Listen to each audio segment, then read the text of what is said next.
Tell me about the childhood. Take me back to that small town in Austria. You have to be more specific. What do you want to know? Barbara really felt that the childhood memories would form a lot of who that person was, the essence of who that person was. Your father left the family when you were just 12. What effect does that have on you today? I would never let anyone get close to me because of that feeling. You said that when you were growing up, you were sort of an outcast. Yeah, I went through a lot of phases where I was alone a lot. When you were a kid, you were diagnosed as dyslexic. You were called, I wrote it down, psychologically disturbed. You been talking to my mom? Her childhood had very much been a part of making up Barbara Walters and who she was. My childhood. I guess the word that comes to my mind is lonely, and I'm not sure why. I was a very serious little girl. My father said I had an inferiority complex. He probably was right. I read all the time. I got lost in a book. Barbara had a complicated childhood. Her mother was a conservative from a Russian immigrant Jewish family. Her father was a showman and a gambler. She grew up with a father who had made a lot of money in entertainment, and he also lost a lot of money. She was always aware that you could fail. My father was in show business. He owned and operated nightclubs.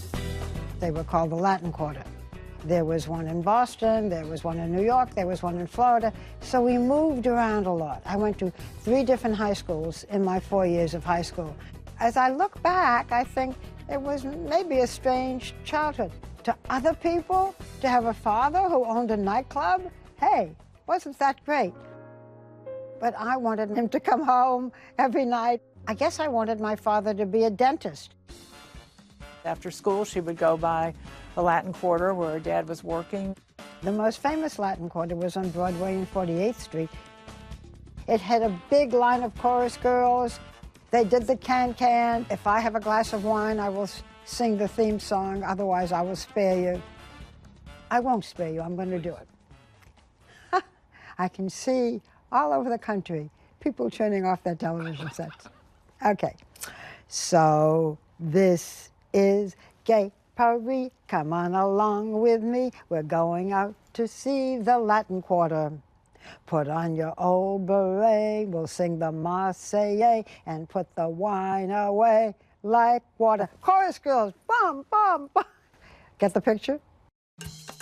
Barbara had always been in the clubs. She was surrounded by major celebrities. She would spend her nights backstage watching the celebrities and seeing the performances. And it was really part of her development that she grew up to be around these people and knew how to be comfortable with them and how to relate to them.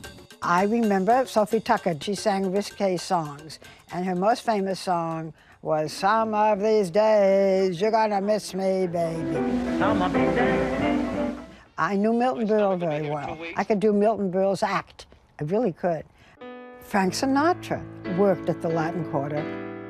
I learned from seeing celebrities that they could bleed, that they had a dark side, that they had children they didn't see, or divorces, or lack of relationship. I learned that celebrities were human beings. It has made my life, in terms of interviewing celebrities, very different. It's hard to talk about Barbara, hard to understand Barbara, without talking about her older sister, Jackie. I had a sister who was 3.5 years older than I. At the time, she was called retarded. She was slow. I resented her, yet I loved her. She made my parents, who adored her, very unhappy because they looked at this child and saw how lonely she was.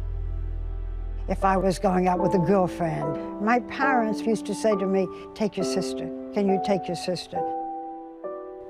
I felt so bad for her. Barbara was the stable force in this family. So she was the grown-up. She was the one who had to, chin up and forge ahead. She loved her sister. That formed a lot of who Barbara was, the empathy that she had, the understanding that she had when someone wasn't quite comfortable in this world. Later on, when I was doing interviews with people who were physically or mentally afflicted. I think it gave me maybe a special understanding. Lindsay, does anybody ever say anything to you that you don't like? Yes? It makes you sad? Are there times when people think you're a baby? How old do they think you are? 2. What do you say to them? I'm a baby. You're not a baby. And that makes you feel bad? Well, all they have to do is hear you talk, and they know you're a big girl. One of the most amazing couples I ever interviewed, memorable, were Robert and Michelle Smithers, a married couple who were both blind and deaf. Bob and Michelle, you have never actually seen each other. Bob, tell me what your wife looks like. First of all, she is petite and rather delicate. Michelle, do you ever say, why me? Or do you think this happened for a reason? No, I do not question it. I should say that I am rather happy for what I am able to do and for what I have. I think Barbara learned empathy and compassion from her sister. She learned about show business from her father. She learned how easy it was to lose it all. And that insecurity fueled her drive, so when she was an adult, she had all the ingredients to become Barbara Walters.